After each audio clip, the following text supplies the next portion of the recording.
All right, let's continue on. Continuing on. So, last night was the debate that we have been waiting for some period of time. It came and went, and the question is, what did we see? What happened? Well, there was a lot that was going on with this debate, a lot that went on. The first thing that struck out at me was the way in which this debate was offered to the public. I gave you a link last week to the commission that is set up for these debates. They are labeled as a nonpartisan commission. This man, Lester Holt, was selected in order to moderate these debates. And what I found was interesting, he made a comment at the beginning of the debates how nobody has seen his questions yet. And when I heard him say that, it really gave me pause for thought because I thought to myself, here we are going into what is considerably one of the most important elections in our lifetimes. We have numerous issues that are out there in the world being looked at and discussed. And one gentleman who works for a biased network is the only one who had the questions for this debate, that he came up with them on his own, and nobody knew about them until the actual debate.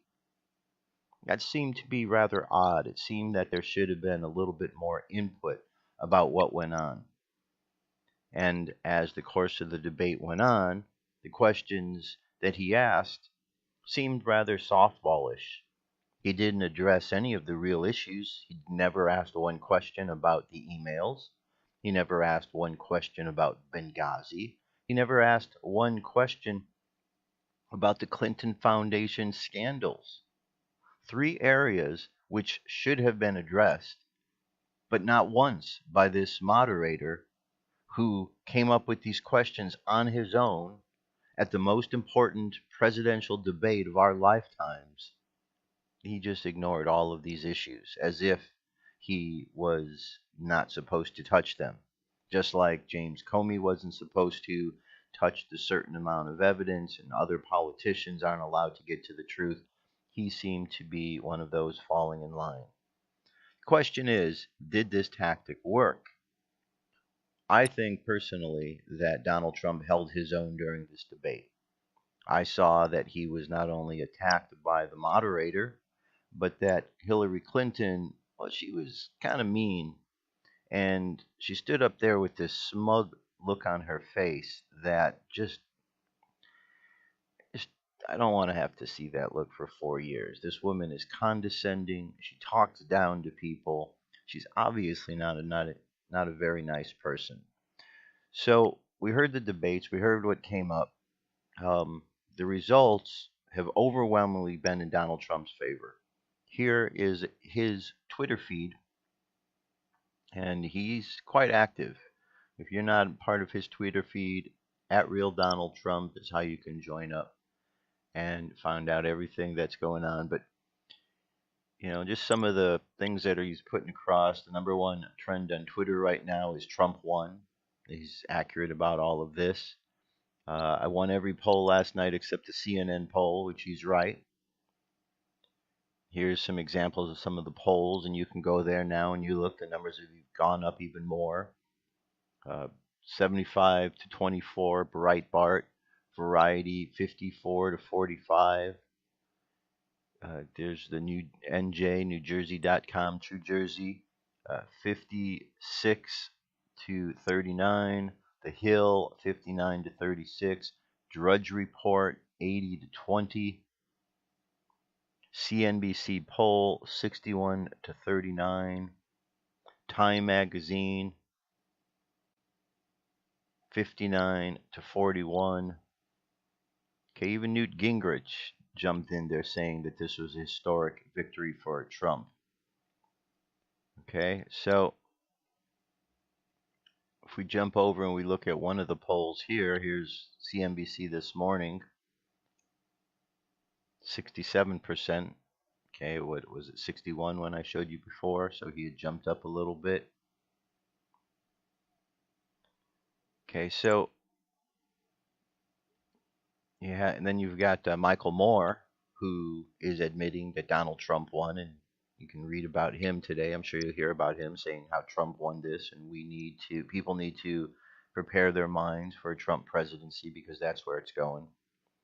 So, very interesting, very interesting what's happening. And you're going to hear this debate all along. The people who are supporting Hillary are going to continue to support Hillary. The people who are supporting Trump are going to continue to support Trump. What happened last night wasn't enough to sway people from Trump to Hillary. There was nothing she did or said. She stood up there with that smug look, and I think there were a lot of people watching closely to see if there was going to be any sort of physical ailment that she might have. And there were a few things. She seemed to be hopped up on some sort of, you know, medical chemical of some sort that kept her standing up there. But you could see that there were twitters, and shaking that she was doing. There were times when her head just kept bobbing back and forth, and she has it under control, just like she's saying yes, nodding her head. There were times when you would look and you would see her eyes. At one point, her eyes did kind of go, a little wanky. But these are just all moments within the whole spectrum of the evening. Um, there was one situation. What was it? Her whole body was shaking. You can see that some sites have actually gone and made some gifs of it, just to show her doing like the shimmying and the shaking. So she wasn't completely in control, but she was in control enough between what they did with the lecterns and whatever else they did to try to accommodate her. And then, of course, you get Lester, who's in there, and he just was, just made a mockery out of things, in my opinion. Well, why have somebody like this who's obviously so biased? It just is ridiculous. But people are attacking this morning against him. It says at tonight's debate, Trump faced off not against Hillary, but also against moderator Lester Holt. The game of 2-on-1 saw Holt no ask questions about her emails, Benghazi, or the Clinton Foundation. While ignoring these issues, Holt grilled Trump on stop and frisk, the birther story, his comments about women, many bankruptcies, why he hasn't released his tax returns, and a host of other issues the media sees as unfriendly to the Republican candidate. Holt also repeatedly attempted to fact check on some of Trump's positions, which, as his claims have opposed the Iraq War from the beginning. Holt interrupted several times to interject, but rarely succeeded and may have come across as weak and impotent. Okay, so you can see various different responses. Eric Bowling's wondering, what about the emails for health Benghazi? Oops, ran out of time. So he's getting hit pretty hard, as well he should be. Here it says Clinton was interrupted 70, Trump was interrupted 47. They're just trying to show all different responses here. So check that out, see what you think. But it just seemed rather one-sided. It just seemed rather one-sided. But you're not going to expect anything else at these, because we have a system that is completely out of whack in this country. It is run by criminals.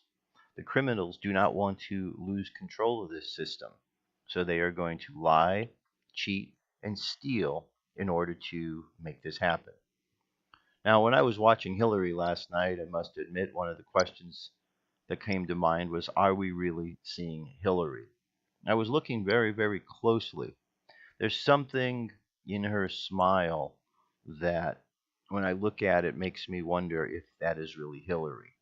You can go and look up Hillary Clinton body doubles, and you will come up with numerous pictures of those who have been playing Hillary over the years. And the stories go back all the way 20, 30 years, where there's been potential body doubles that have been used to go out there as Hillary Clinton for a number of reasons. So it's possible that there's some very good impersonators that are out there. There's one woman who said to make $10,000 a week as a Hillary Clinton impersonator. Um, there's a lot of opportunity for this to go on. And when we see Hillary in one physical condition one day and then another day in another condition, we have to ask ourselves, is a person's health really like that? Or is there something more going on? Because if her health is as bad as it appears on one day and then the next day she seems to be miraculously healed, we have to wonder what kind of medicine is she taking, what kind of medical treatments is she under, and are those available for the general public? Because it is kind of miraculous to see her acting different days in different ways. So, something just to consider. Newt Gingrich came out saying this was an enormous historic victory for Donald Trump. And I completely agree. I completely agree. You know, from day number one, I have been watching this with Trump, but I've been watching it from a particular perspective, from the perspective of a salesperson. I've been involved with sales. Many of you have been involved with sales. There's a certain style and a way in which you go about sales. You can see very easily that there's an art to it. Donald Trump wrote the book, The Art of the Deal. He understands the skills involved with salesmanship. He understands the idea of negotiation. If you go all the way back to the very beginning of the time when Donald started running, he discussed this as a negotiation between him and the American people. And ever since that time, I have seen him acting as if this is negotiation, not a election as we are led to believe, as we have followed through so many years. So he understands what's at stake. He is taking his steps one at a time, and we may not fully understand his steps. But I think if you step back and you watch from a sales perspective, I think that you will see that there are very certain techniques he is using. He's quite masterful in what he's doing, in my opinion. I think he's a brilliant salesman, and what he's laying out is really unfolding beautifully. So, this was his first of three debates. He didn't go in and he didn't throw everything out there in the first debate. He laid the groundwork for the next debate. Look at all the polls, how they're all showing, except for CNN. All the other polls are showing that Donald Trump, in many cases by a big margin, as he was the winner last night. So this was just the first time. Hillary's going to continue to get hammered hard. The people that are supporting her will continue to support her simply because they have bought and drank the Kool-Aid. Okay? It's only when people fully wake up to the lies that she's been telling. And one day there's going to be that one lie that suddenly is going to put someone over the top to realize this woman is not good for us. This woman is a dishonest person. And that'll be enough. Once you see it, once you realize it the first time, then all bets are off. Now, here is information from last night. We could see it brings up this idea that there's something back behind her right here. I know they're pointing this out. Is this her microphone? You know, the wireless microphone that she was wearing? It's quite possible. You would wear something like this, but then, you know, there's this wire going down. Is this from the wireless microphone? Could be. Could be, but with Hillary, we certainly don't want to put it past her because there are definitely plenty of times when Hillary has been involved with cheating and dishonesty, so we're not going to put anything past her. She's a dishonest person, and, well, we'll leave it at that. Speaking of dishonesty, here's a CBS 4 investigation that finds dead people are casting ballots in Colorado. CBS 4 investigation has found multiple cases of dead men and women voting in Colorado months and in some cases years after their deaths. a revelation that calls into question safeguards designed to prevent such circumstances. We do believe that there were several instances of potential voter fraud that occurred, says Colorado Secretary of State Wayne Williams after reviewing the CBS 4 findings. It shows there is potential for fraud. The cases of dead men and women casting ballots range from El Paso County in southern Colorado to Denver and Jefferson County. CBS 4 discovered the fraudulent voting by comparing databases of voting histories in Colorado against a federal death database. The CBS 4 investigation has triggered criminal investigations in El Paso and Jefferson counties, along with broad investigation by the Colorado Secretary of State office. It's not a perfect system. There are some gaps, acknowledged Williams. One of the most glaring cases was that of Sarah Sosa in Colorado Springs. She died October 14, 2009. However, CBS 4 uncovered voting records that shows ballots were cast for Sosa in 2010, 11, 12, and 13. Her husband Miguel died September 26, 2008. CBS 4 unearthed records showing that a vote was cast by his name in the next year, 2009.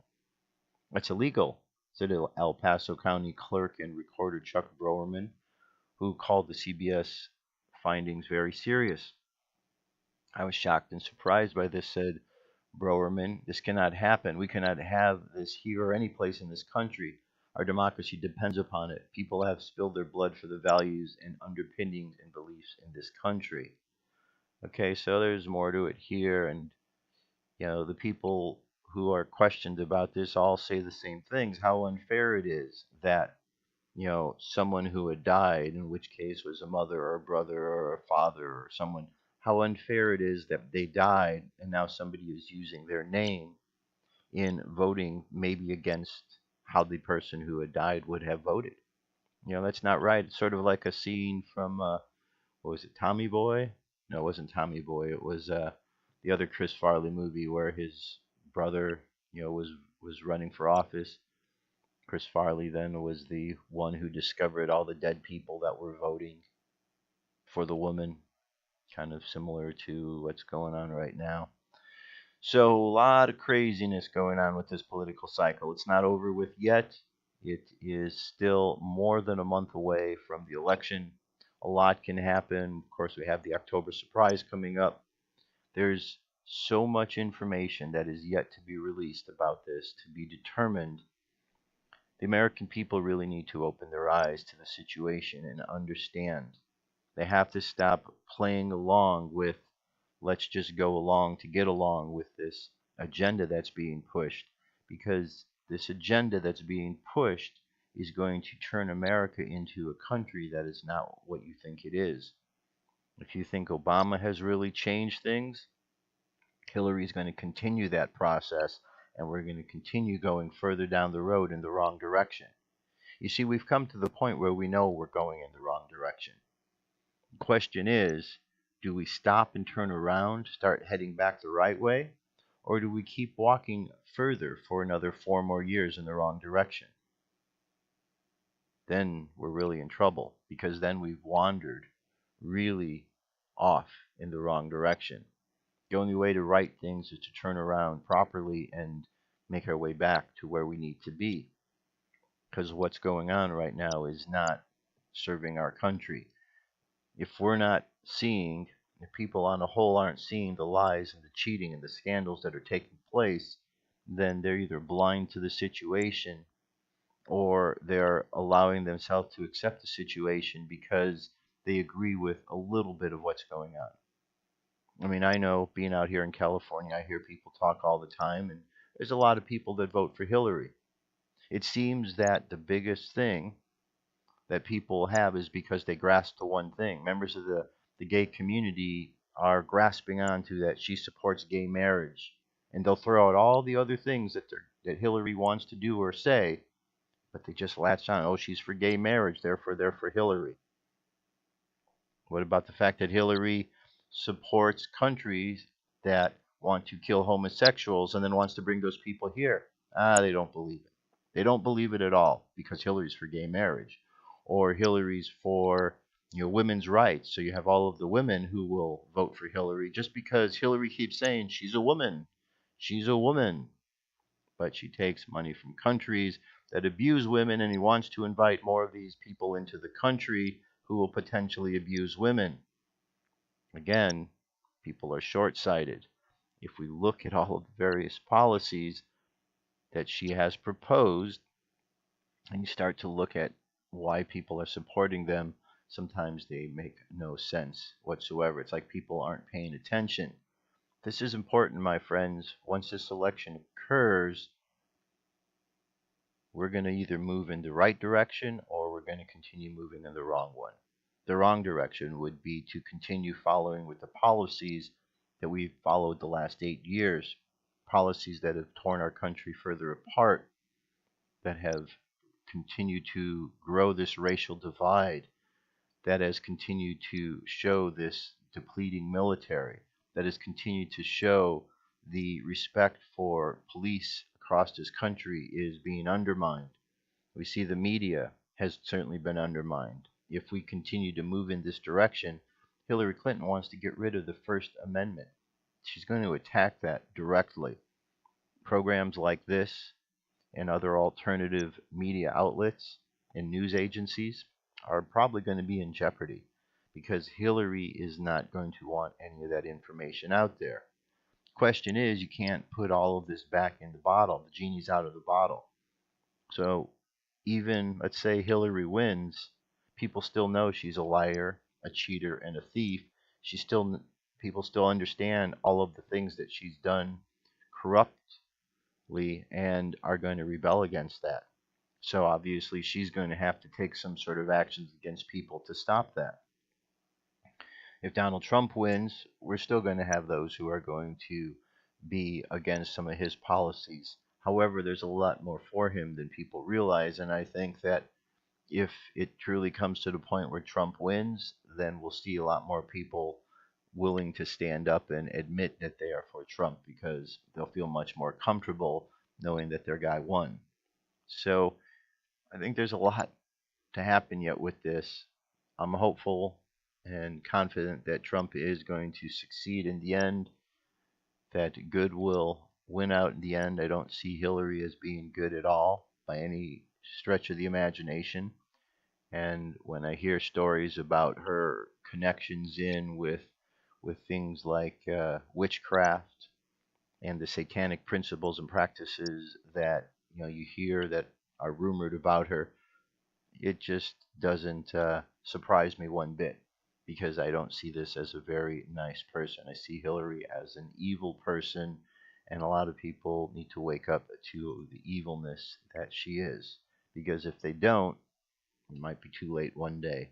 And if she gets elected, then that day is too late. So we need to be aware, my friends. We need to be aware.